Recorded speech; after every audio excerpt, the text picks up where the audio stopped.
সূরা আল মুজাদালাহ আয়াত সংখ্যা ২২ মদিনায় অবতীর্ণ। বিসমিল্লাহির রহমানির রহিম।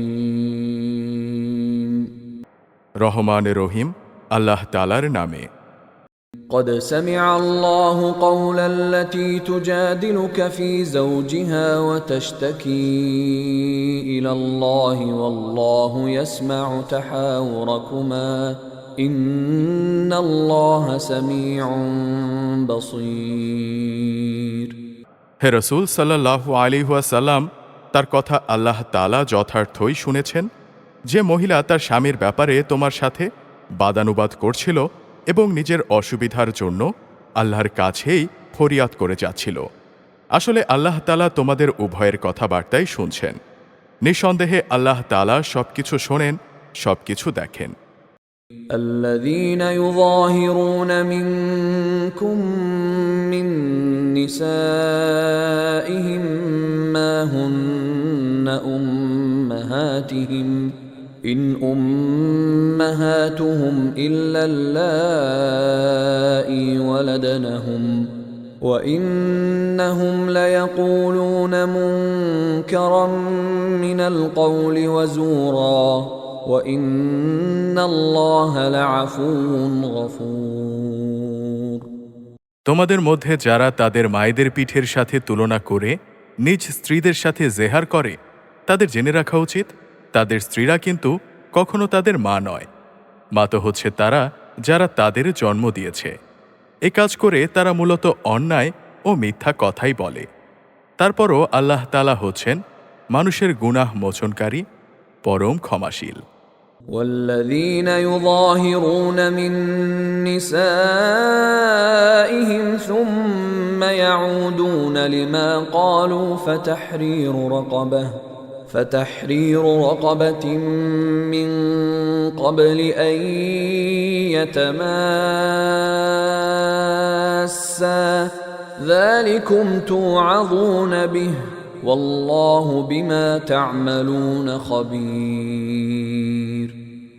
যারা এভাবে তাদের স্ত্রীদের সাথে জেহার করে অতঃপর অনুতপ্ত হয়ে যা কিছু বলে ফেলেছে তা থেকে ফিরে আসতে চায়, তাদের জন্য বিধান হচ্ছে তাদের একে অপরকে স্পর্শ করার পূর্বে একটি দাসকে মুক্তি দান করা। এই বিধানের মাধ্যমে আল্লাহ তাআলা তোমাদের করণীয় কি তা বলে দিচ্ছেন, কেননা তোমরা যা করো আল্লাহ তাআলা সেই সম্পর্কে ভালোভাবেই অবগত রয়েছেন। فمن لم يجد فصيام شهرين متتابعين من قبل أن يتماسا فمن لم يستطع فإطعام 60 مسكينا ذلك لتؤمنوا بالله ورسوله وتلك حدود الله وللكافرين عذاب أليم। যে ব্যক্তি মুক্তিদানের জন্যে কোনো দাস পাবে না, তার বিধান হচ্ছে তাদের একে অপরকে স্পর্শ করার আগে একাধারে 2 মাসের রোজা পালন করা। কোনো কারণে যে ব্যক্তি রোজা রাখার সামর্থ্য রাখবে না, তার জন্যে 60 জন মিসকিনকে পেট ভরে খাওয়ানো। এ বিধান এজন্যেই দেয়া হয়েছে যেন তোমরা আল্লাহ তাআলা ও তার রাসূলের ওপর ঈমান আনো। এ হচ্ছে আল্লাহর নির্ধারিত সীমারেখা। যারা এই সীমা অস্বীকার করে তাদের জন্য রয়েছে মর্মন্তুদ শাস্তি। ইন্নাল্লাযীনা ইউহাদ্দুনা আল্লাহা ওয়া রাসূলাহু কুবিতু কামা কুবিতাল্লাযীনা মিন ক্বাবলিহিম وقد أنزلنا آيات بينات وللكافرين عذاب مهين। যারা আল্লাহ তাআলা ও তার রাসূলের বিরুদ্ধাচরণ করে তাদের তেমনইভাবে অপদস্থ করা হবে যেমন করে তাদের আগের বিদ্রোহী লোকদের অপদস্থ করা হয়েছিল। আমি তো আমার আয়াতসমূহকে সুস্পষ্ট করে নাজিল করে দিয়েছি। যারা এইসব আয়াত অস্বীকার করে তাদের জন্য অবশ্যই অপমানকর শাস্তি রয়েছে। يوم يبعثهم الله جميعا فينبئهم بما عملوا أحصاه الله ونسوه والله على كل شيء شهيد যেদিন আল্লাহ তাআলা এদের সবাইকে পুনরায় জীবন দান করবেন, তখন তিনি তাদের বলে দেবেন তারা কে কি করে এসেছে। আল্লাহ তাআলা সে কর্মকাণ্ডের পুঙ্খানুপুঙ্খ হিসাব রেখেছেন, অথচ তারা নিজেরা সে কথা ভুলে গেছে। আল্লাহ তাআলাই হচ্ছেন তাদের সবকিছুর ওপর সাক্ষী।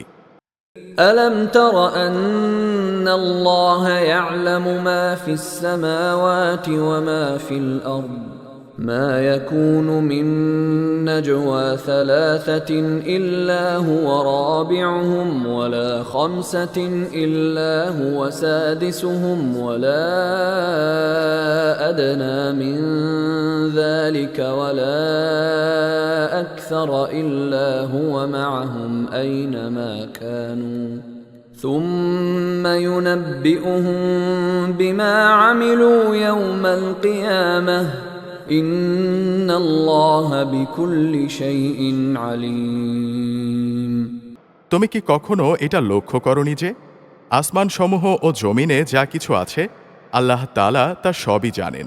কখনো এমন হয় না যে তিন ব্যক্তির মধ্যে কোনো গোপন সলা পরামর্শ হয় এবং সেখানে চতুর্থ হিসেবে তিনি উপস্থিত থাকেন না, এবং 5 জনের মধ্যে কোনো গোপন পরামর্শ হয় যেখানে ষষ্ঠ হিসেবে তিনি থাকেন না।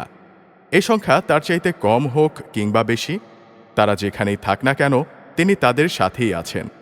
অতঃপর কিয়ামতের দিন তিনি তাদের বলে দেবেন তারা দুনিয়ায় কি কাজ করে এসেছে। আল্লাহ তাআলা সর্ববিষয়ে সম্যক অবগত রয়েছেন।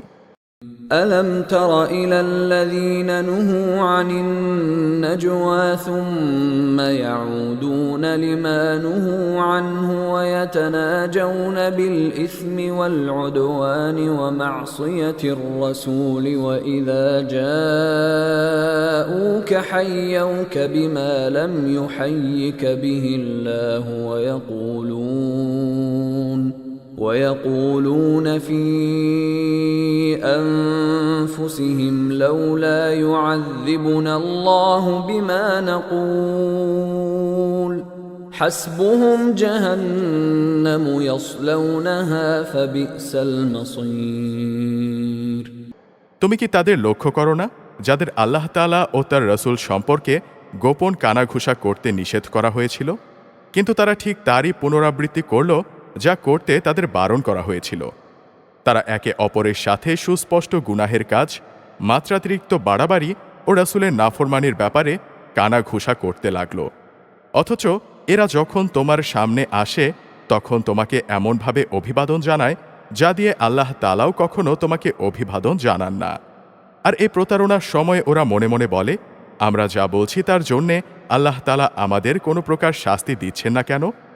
তুমি বলো, জাহান্নামী তাদের শাস্তির জন্যে যথেষ্ট। তার আগুনে তারাই দগ্ধ হবে। কত নিকৃষ্ট সেই বাসস্থান!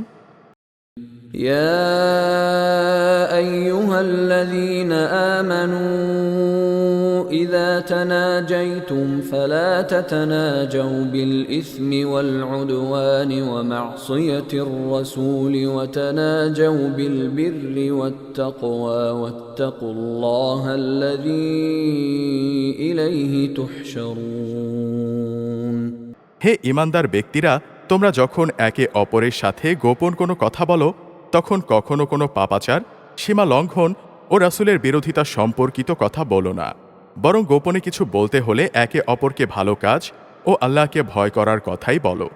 সর্বোপরি সেই সর্বময় ক্ষমতার মালিক আল্লাহকে ভয় করো, যার সামনে তোমাদের সবাইকে একদিনে সমবেত করা হবে। إنما النجوى من الشيطان ليحزن الذين آمنوا وليس بضارهم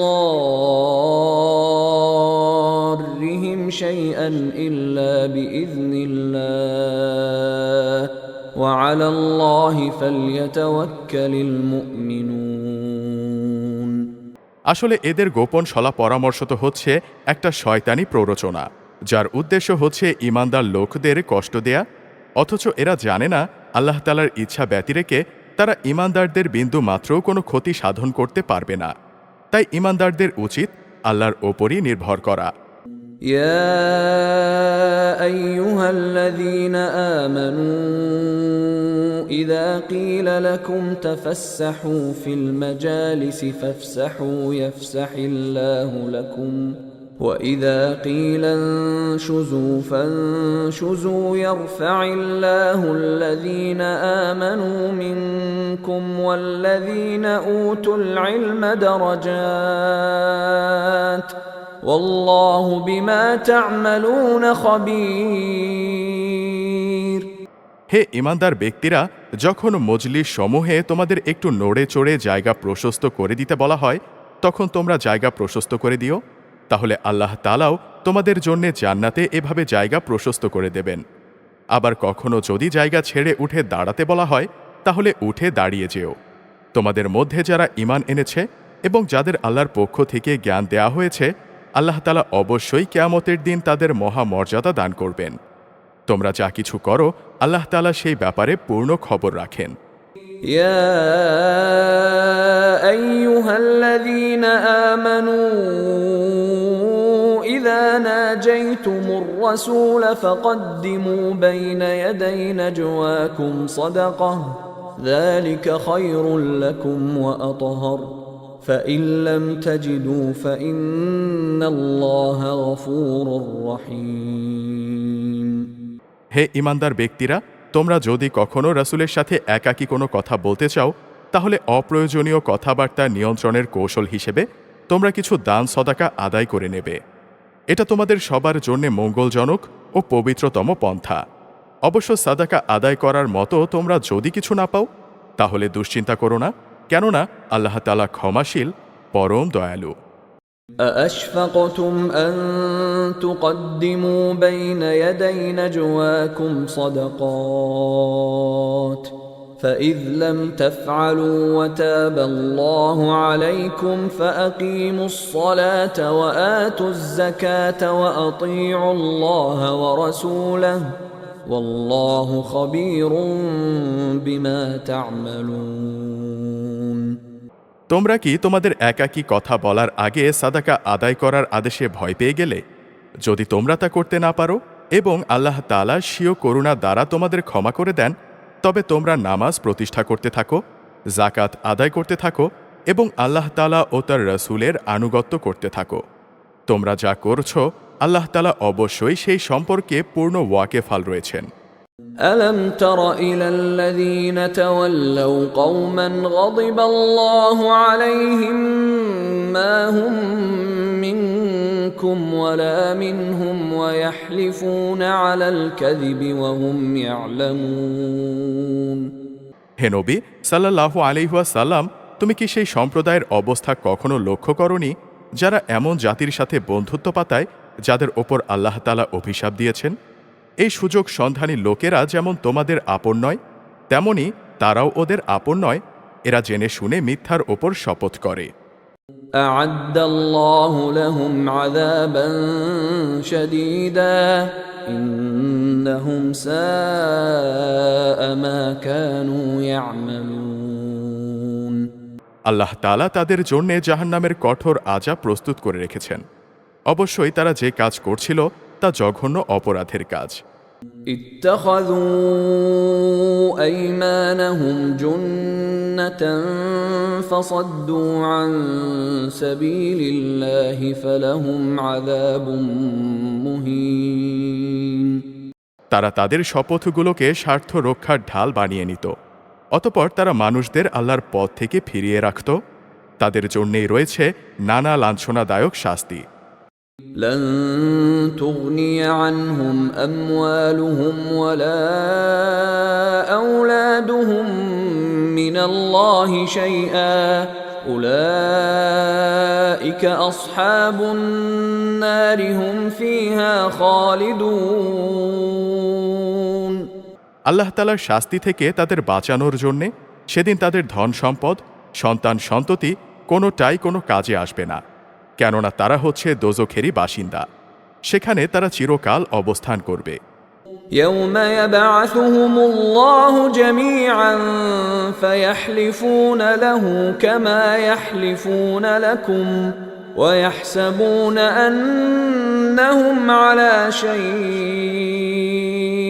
ألا إنهم هم الكاذبون যেদিন আল্লাহ তাআলা তাদের সবাইকে পুনরুজ্জীবিত করবেন সেদিনও তারা তার সামনে মিথ্যা শপথ করে দায়িত্ব মুক্তির চেষ্টা করবে যেমনি করে তারা আজ তোমাদের সামনে মিথ্যা শপথ করছে তারা ভাববে সেখানেও বুঝি এর মাধ্যমে কিছু উপকার পাওয়া যাবে জেনে রেখো নিঃসন্দেহে এরা হচ্ছে মিথ্যাচারী استحوذ عليهم الشيطان فأنساهم ذكر الله أولئك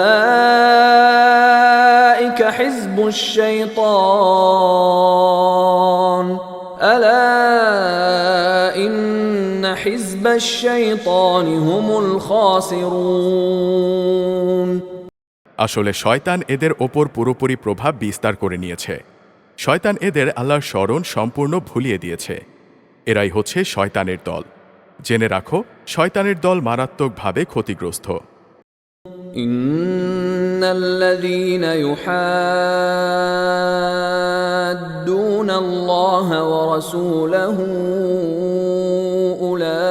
أولئك في الأذلين যারা আল্লাহ তাআলা ও তার রাসূলের বিরুদ্ধাচরণ করে তারা অবশ্যই সেদিন চরম লাঞ্ছিতদের অন্তর্ভুক্ত হবে كتب الله لأغلبن أنا ورسلي إن الله قوي عزيز আল্লাহ তাআলা এই সিদ্ধান্ত করেছেন যে আমি এবং আমার রাসূল অবশ্যই জয়ী হব নিঃসন্দেহে আল্লাহ তাআলা শক্তিমান পরাক্রমশালী لا تجد قوما يؤمنون بالله واليوم الآخر